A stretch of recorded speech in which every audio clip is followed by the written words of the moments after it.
Hey everybody, today we're going to do focaccia.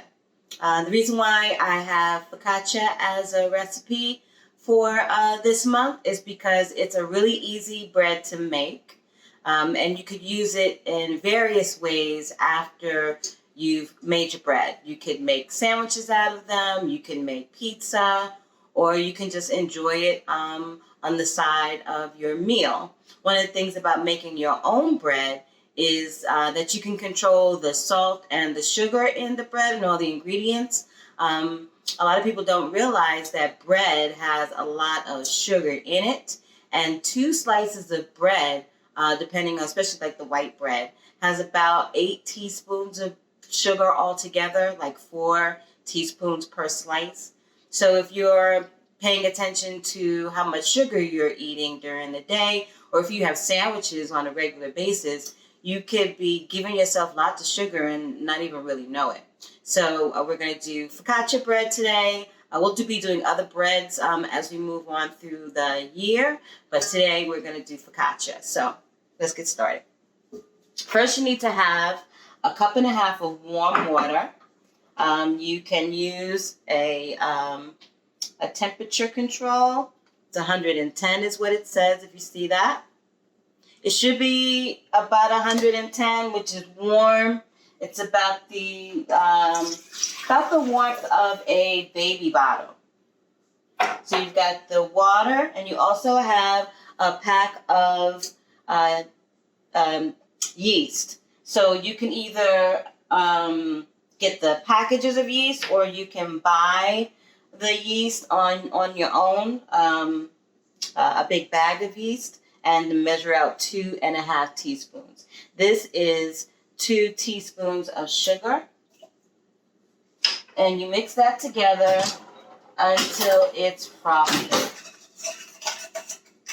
Now you'll know what frothy is because it will be all bubbly and foamy. You'll definitely be able to see the difference. It takes about 5 to 10 minutes for the water, sugar, and yeast mixture to become frothy. You just want to mix it in the bowl until it's combined, and then set your timer for 7 minutes. If it doesn't start getting frothy by about 4 minutes, you need to start all over again because the yeast didn't activate. Either the water was too hot or it wasn't hot enough.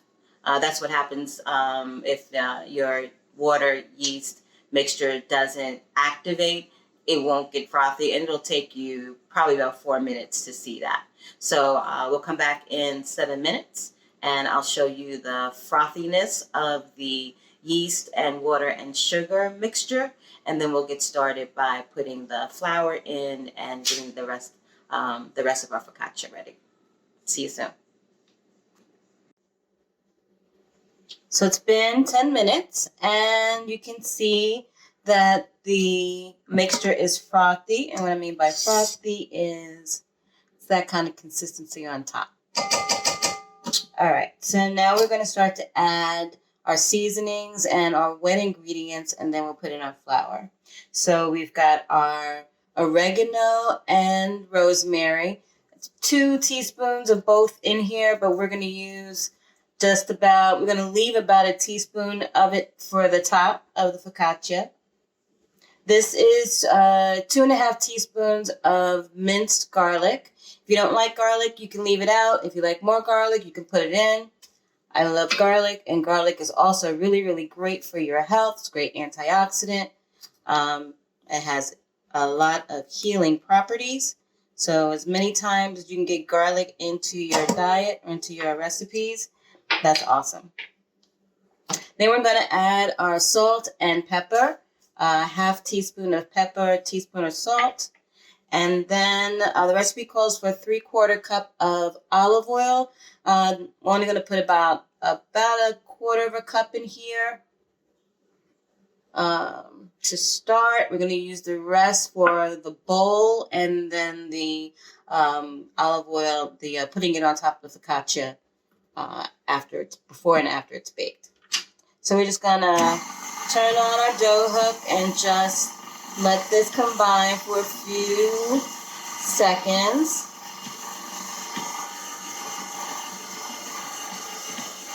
And then we're going to put in the flour. So this is 3½ cups of bread flour. And I like bread flour for breads, obviously, because they hold the structure of bread much better than unbleached flour. But if you don't have unbleached, if you don't have bread flour, no problem. I've been making focaccia and all kinds of things with regular flour for years. It's not an issue. So with the dough hook, we're just mixing it. And we are ultimately waiting for the dough to come away from the bowl and be totally mixed. It takes about 5 minutes or so to knead all the way. This is doing some of the kneading for you. Kneading is the way that you manipulate the dough by hand. And you can do this by hand as well. But the mixer takes a lot less time. And you can hear your mixer struggling to... now my mixer I've had for a while. I love her. Can't let go of her. But sometimes when the kneading is just too much, the bowl comes off the stand. So I'm holding on to it just in case my mixer's in that kind of mood for today. So as you can see in the bowl, how it looked like at first it wasn't going to be enough liquid, but it is. And now the bowl's completely cleaned, so we can turn it off. It was just about ready to flip off and do her thing that she does. So this is our focaccia dough. Now if it's too sticky, add a little bit of flour, but I don't think it's too sticky. It comes right out of the bowl. You can hold on to it. You can touch it without, dough being all on your fingers and all on your hands. You can pull your hands off of it pretty easily, like that. So let me move this bowl so you can see what I'm saying. All right, so see how even though it's stuck to my hand, but it wasn't like if you put your hands in chocolate chip cookie dough and you'll have dough all over your hands. And then another way to know that your dough is ready is that your bowl is clean. See that? It's just like some traces of flour, but there's not a lot on the bowl, which is great because we can use this bowl to put the olive oil on and then put the focaccia dough back in the bowl. So in one hand, I'm holding on to my dough. You can also, I'm adding a little bit of the oil. And then I'm just going to go around the sides and the bottom of the bowl with my hand. And then also with the with the dough, it's not bread yet. And then mix it around so that all sides are oiled. You do that because you don't want any part of it to dry out, and one part would be oiled and soft, and then the other part would be dry. So we've got our focaccia in our bowl. It's all oiled and ready to go. And the next thing that we do is we either cover it with a damp towel, which is one way to do it, for about an hour and a half, 45 minutes to 2 hours, depending on how hot or cold it is in your home. But you can also, if you don't have a damp towel or a towel that reaches across your bowl, you can also, it doesn't have to be in the mixing bowl. It just needs to be in a bowl that will accommodate for this bread to double in size. And you'll see when we get to that point, I actually like that time because it's fun. You can punch the bread down and you'll see what I mean. If you have cling wrap, like regular plastic wrap, you can use that too. You just slide it down on the side of the bowl all the way around. And it's completely sealed. See? No air. So you can do the damp rag. You can do the damp rag, or you can do the cling wrap. So put your timer on 45 minutes. If the dough has not doubled in size, take it to another 15 minutes. It shouldn't take more than an hour and a half, but if your house is cold, like you have your AC on and your house is cold, it may take some time for the bread to rise because it needs to be in a warm environment. So you can turn on your oven to 400 and leave your oven on. If your house is already hot, then that will also speed up the rising process. But that's basically what you're doing. You're letting the dough come to a rise in about 45 minutes to an hour and a half, depending on the warmth of your home. So I'll be back. Okay, so it's been an hour. And now we're going to see, you see now, look how much your bread has risen. What I said about punching it is, it deflates. The whole, all of that is arising. It deflated. You can punch it down, which is kind of fun. So you take your bread out. Now, I just wanted to show you, it's a 9 by 13 pan. And you want to put some oil on your pan. Rub all the sides and the bottom. Rub the sides and the bottom. You want to make sure it doesn't stick. I mean, the top of your bread is already very oily, but you just want to make extra sure.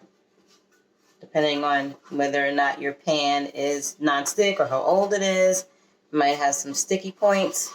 So you want to make sure it's thoroughly oiled. And now what you want to do, this is fun too, I find it fun, is you want to stretch and then put your fingers all the way down to the dough. So putting your fingers in all the way down deeply into the dough gives all of those dimples that you see on top of the bread. Gives places for the oil that you're going to put on top to settle in, and it also gives places for the seasonings that you're using to settle in. So you're just stretching. You're going to stretch to the edge, and you want to put your fingers in all the way down into. Now, if you wanted to make this focaccia bread into an oval shape in a baking sheet and not a 9 by 13 pan, you could do that as well. You would just still do the same thing. And just make sure that you put your fingers in, and then you can reshape it if you wanted to, if you didn't want a rectangular loaf. So I've got it spread. Now it is going to pull back a little bit, and then it's also going to rise again for 30 minutes. So it's not going to stay there. But you basically want to stretch it as much as you can and put really deep holes into it. Those holes are going to be really nice deep pockets when you take your bread out. So you just put a little bit of oil on top. You're going to spread it on top of your bread. Now you can use more or less oil, totally up to you. Another great thing about this recipe, totally customizable. Once you get the basics down of the flour, the rising, the first portion, you have your yeast activated, and then you've got your flour and your dough done and risen. That's pretty much the basic. And you can add as much oil or seasonings or flavors as you like once you get the basic recipe down. So now we've added all of the rest of our oregano and our rosemary. We're spreading it around. Remember that the dough was made with garlic. So you've already got the garlic flavor inside of the bread. So this is just going to be ridiculously delicious. And as I said, there's so many other things that you can do with it. You can make pizza, you can make sandwiches, you can make really, really great croutons and breadcrumbs when it starts to get crumbly. So you can take that same piece of plastic, or you can use a rag, but depending on how big your pan is, you just basically want to give it another opportunity to proof. So you don't have to, this piece of plastic was big enough to go around the bowl and the pan, so you don't have to waste anything. Don't have to go and get another piece. And if you were using your damp rag, you would just throw your rag on top. So I was able to use that same piece of plastic. And we're going to do the same thing, go around the sides to make sure there's a nice seal. You'll see it because you can tap it. There's some resistance. It doesn't just fall right through. So now we let this sit for 30 minutes. In the meantime, preheat your oven to 400. And in 30 minutes, we're going to pop it in the oven and then cook it for about 25-30 minutes. And then we will be ready for some golden, delicious focaccia. See you soon. Okay, it's risen for 30 minutes. It's kind of doubled in size and looks really beautiful even before it has been baked. I know I said 350 earlier. I meant 400. Your oven should be preheated to 400. So sprinkle just a little bit of salt on top. This is pink sea salt, but you can use any kind of salt except for iodized. But fine sea salt is a great sea salt to use. It's just probably even less than a teaspoon. All right, so we're going to put this in the oven for 20 to 25 minutes till the top is golden brown, and then you can enjoy your beautiful, delicious garlic oregano focaccia bread. So I'll be back in 25 minutes.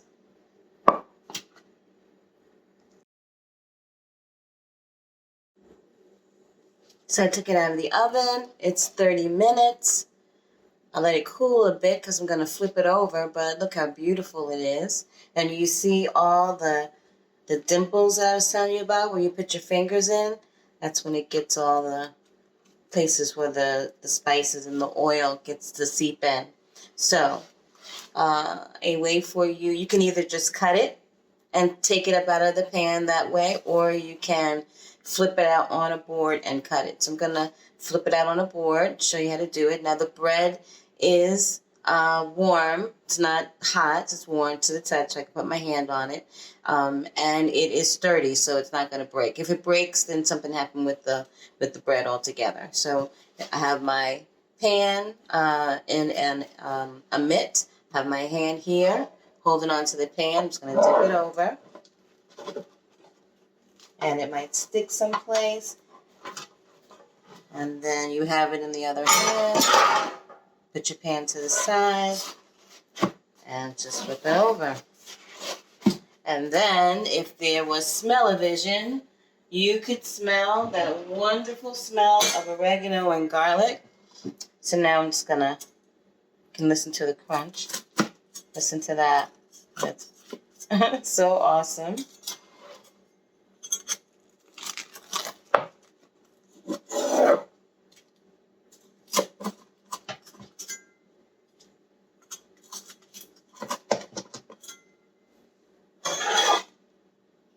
And look at that. Nice and fluffy.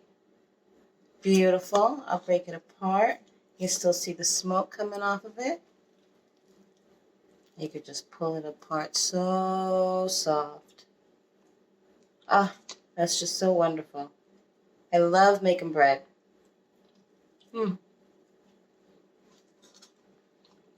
Beautiful taste and texture.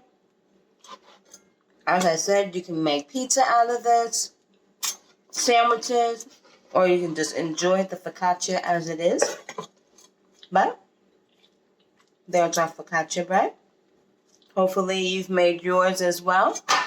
And you will have a beautiful loaf of focaccia to share with your family. It's also great to be frozen.